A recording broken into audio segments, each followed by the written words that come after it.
Hello hi, welcome to Kokila's kitchen. இன்றைக்கி நம்ம கிச்சனில் ஒரு சூப்பரான எண்ணெய் கத்திரிக்காய் குழம்பு தான் பார்க்க போகிறோம். இந்த ரெசிபி நான் ரீல்ஸில் பார்த்து தான் செஞ்சேன். சிங்கப்பூர்லேருந்து ஒருத்தர் செய்வார். அது எனக்கு அவரோட வீடியோஸ் எல்லாம் நான் நிறைய பார்ப்பேன். அவர் செய்யும் பொழுது எனக்கு அது ரொம்ப பிடிச்சிருந்துச்சு. சரி, நம்மளும் அதை மாதிரி ட்ரை பண்ணலான்னு நான் செஞ்சேன். ரொம்ப சூப்பராக வந்துச்சு. ஸோ அதுதான் இன்றைக்கி நம்ம பார்க்க போகிறோம். இப்போ அடுப்பில் வானல் வச்சுட்டு ஒரு 2 ஸ்பூன் அளவு எண்ணெய் சேர்த்துருக்கேன். இந்த பிஞ்சு கத்திரிக்காவை வாங்கிட்டு இருந்துச்சு. ஸோ அந்த கத்திரிக்காய் எல்லாத்தையும் நல்லா க்ளீன் பண்ணிவிட்டு நடுவில் மட்டும் அதை கட் பண்ணி எடுத்திருக்கேன். இப்போ நம்ம இந்த எண்ணெயில் இந்த கத்திரிக்காவை நல்லா வதக்கி எடுக்க வேண்டிதான். ரொம்ப சூப்பராக இருக்கும். சுட சுட சாதத்தில் இது போட்டு சாப்பிடும் பொழுது செம்ம சூப்பராக இருந்துச்சு. நான் ஆல்ரெடி 2-3 டைம் ட்ரை பண்ணிட்டேன். ட்ரை பண்ணதுக்கப்புறம் எனக்கு ரொம்ப சூப்பராக இருந்துச்சு. சரி, நம்மளும் இது வீடியோவில் போடலாம் அப்படின்னு சொல்லிட்டு தான் நான் இன்றைக்கி இந்த ரெசிபியை செஞ்சேன். இப்போ பாருங்கள், இப்போ எண்ணெய் சூடாகிடுச்சு. நம்ம கத்திரிக்காய் இதில் சேர்த்து நல்லா வதக்கிக்கலாம். வேணும்னா உப்பு கொஞ்சம் இதில் சேர்த்து நம்ம வதக்கினோம்னா கொஞ்சம் அந்த காயிலையும் உப்பு ஏறும். நான் ஆனால் உப்பு சேர்க்காம தான் வதக்கியிருக்கேன். இப்போ நம்ம காயை பொறுமையாக சேர்த்துக்கணும். தண்ணியில் இருக்கிறதுனால அது தெறிக்கிற மாதிரி இருக்கும். ஸோ பார்த்து கவனமாக அதில் சேர்த்துக்க வேண்டியதான். இப்போ எல்லா கத்திரிக்காயையும் பூச்சி இருக்குதான்னு சொல்லி நல்லா செக் பண்ணிவிட்டு 4ஆக கட் பண்ணி அப்படியே சேர்த்துட்டேன். காம்பு மேலே உள்ளதை மட்டும் கட் பண்ணிவிட்டு அந்த க்ரீன் கலர் பார்ட் அதோட தான் சேர்த்து போட்டிருக்கேன். இது ரொம்ப குட்டி குட்டியாக ரொம்ப பிஞ்சு கத்திரிக்காவாக இருந்தது. சூப்பராக இருக்கும். இப்போது கத்திரிக்காயெல்லாம் நல்லா வதங்கிடுச்சு. நம்ம கத்திரிக்காய் எடுத்து பாத்திரத்தில் வச்சிடலாம். இப்போ அதில் இருக்கிற எண்ணெயிலேயே நம்ம குழம்பு தாளிப்பு போட்டுக்கலாம். அதுக்கு முன்னாடி தாளிப்பு போடுறதுக்கு முன்னாடி ஒரு மசாலா தான் வதக்க போகிறோம். இதில் நம்ம இப்போ ஒரு கைப்பிடி அளவு நம்ம சின்ன வெங்காயம் தான் இதில் ஆட் பண்ண போகிறோம். சின்ன வெங்காயம், பூண்டு, சின்ன துண்டு இஞ்சி இது எல்லாமே நான் எடுத்திருக்கேன். இது எல்லாத்தையும் இப்போ நல்லா வதக்கி இப்போது இந்த இஞ்சி பூண்டு இது எல்லாமே நல்லா வதங்கினதுக்கு அப்புறம் நம்ம ஒரு 1/4 ஸ்பூன் அளவு மிளகு சேர்த்துருக்கேன். கொஞ்சமாக சோம்பு, சீரகம் எல்லாமே ஒரு 1/4 ஸ்பூன் தான் சேர்த்துருக்கேன். ஏன்னா நான் கம்மி குவான்டிட்டியில் தான் எனக்கு குழம்பு வைக்கிறதுனால. இப்போ இது கூட ஒரு 2 சின்ன ஸ்பூனால் 2 ஸ்பூன் அளவு தனி மிளகாத்தூள், ஒரு 3 ஸ்பூன் அளவு தனியாத்தூள் சேர்த்துருக்கேன்.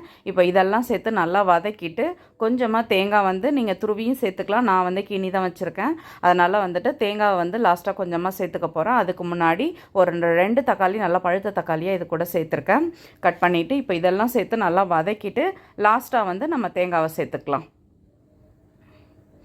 மசாலா நம்ம கருக விட்டுறக்கூடாது. ஸோ சிம்மில் வச்சுட்டு நம்ம அந்த சூட்டுலேயே அதை நல்லா நம்ம வதக்கி எடுத்துக்கணும். ஹையில் வச்சு செஞ்சோம்னா கருகிடும். அப்புறம் குழம்பு டேஸ்ட் இல்லாத போயிடும். இப்போ பாருங்கள், இது எல்லாத்தையும் சேர்த்தாச்சு. ஃபேனில் ஆற வச்சுட்டு நம்ம மிக்சியில் நல்லா நைஸாக அரைச்சி எடுத்துக்கலாம்.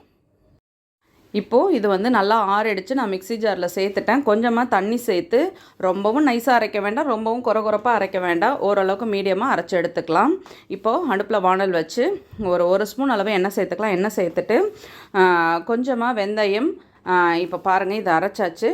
வெந்தயம், கடுகு போட்டு தாளிச்சிட்டு இதுக்கு நம்ம கொஞ்சம் வெட்டி வச்சுருக்க பெரிய வெங்காயம் சேர்த்துக்கலாம். பெரிய வெங்காயம், கருவேப்பிலை, காஞ்ச மிளகாய் வேணாலும் சேர்த்துக்கலாம். சேர்த்துட்டு இதை நம்ம நல்லா வதக்கிக்கலாம். ஓரளவுக்கு நல்லா வதங்கினதுக்கப்புறம் நம்ம அரைச்சி வச்சுருக்க விழுதை தான் இதில் சேர்த்து வதக்க போகிறோம். ஒன்றும் பெருசாக இது வதக்கிறதுக்கு டைம்லாம் ஆகாது. ஏன்னா ஆல்ரெடி நம்ம வதக்கி அரைச்சிருக்கிறதுனால பச்சை வாசனை அதுக்கெலாம் வாய்ப்பெலாம் எதுவுமே இருக்காது. ஸோ இப்போ இந்த வெங்காயம் நல்லா வதங்கினதுக்கப்புறம் அரைச்ச விழுதை நம்ம இதில் சேர்த்துக்கலாம்.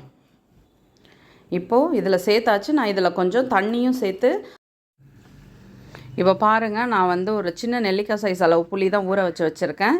இப்போ இதில் கொஞ்சம் தண்ணி சேர்த்து நம்ம இதை கொதிக்க விடலாம். ஒரு கொதி வந்ததும் புளி நல்லா ஊறினதுக்கப்புறம் அதையும் கரைச்சி இது கூட சேர்த்துடலாம். இந்த புளி தண்ணி சேர்த்தது கூட நம்ம வதக்கி எடுத்து வச்சுருக்கோம் இல்லையா கத்திரிக்காய், அந்த கத்திரிக்காயும் இதில் சேர்த்துக்கலாம். ஸ்டார்டிங்லேயே நம்ம கத்திரிக்காய் சேர்த்துட்டோம்னா நல்லா அது ஊறிடும். இப்போது குழம்பு நல்லா கொதிச்சிடுச்சு. எண்ணெயும் பிரிஞ்சு வந்துடுச்சு. நமக்கு இந்த பக்குவம் போதுன்னா நம்ம இதிலே ஆஃப் பண்ணி எடுத்துக்கலாம். இல்லை இன்னும் கொஞ்சம் நேரம் கொதிக்க வைக்கலனாலும் கொதிக்க வச்சுக்கலாம். இப்போது நம்ம குழம்பு பாத்திரத்தில் மாற்றிட்டு பார்க்கலாம். சூப்பராக ரெடி ஆகிடுச்சு குழம்பு. சுட சுட சூப்பராக நம்மளோட எண்ணெய் கத்திரிக்காய் குழம்பு ரெடி ஆகிடுச்சு. பார்க்கவே செம்ம சூப்பராக இருக்குது. உண்மையிலே அந்த பிரதருக்கு தான் தேங்க்ஸ் சொல்லணும். ஏன்னா அவரோட ரீல் பார்த்துட்டு தான் நான் செஞ்சேன். டேஸ்ட்டு செம்மையாக வந்திருக்குது. நீங்கள் ட்ரை பண்ணி பார்த்துட்டு கட்டாயமாக சொல்லுங்கள். ஒரு டைம் நீங்கள் ட்ரை பண்ணிட்டீங்கன்னா கண்டிப்பாக விடவே மாட்டீங்க இந்த மெத்தடை. அவ்வளோ டேஸ்ட்டாக இருக்குது. வீடியோ பிடிச்சா லைக் பண்ணுங்கள். என்னோடய வீடியோ உங்களுக்கு யூஸ்ஃபுல்லாக இருந்தால் சப்ஸ்கிரைப் பண்ணிக்கோங்க. மறக்காமல் ஃப்ரெண்ட்ஸ் அண்ட் ஃபேமிலிக்கு ஷேர் பண்ணுங்கள். ஷேர் பண்ணுறதோட மட்டும் இல்லாமல் செஞ்சு பார்த்துட்டு உங்கள் வேல்யூபிள் கமெண்ட்டாக சொல்லுங்கள். தேங்க்யூ.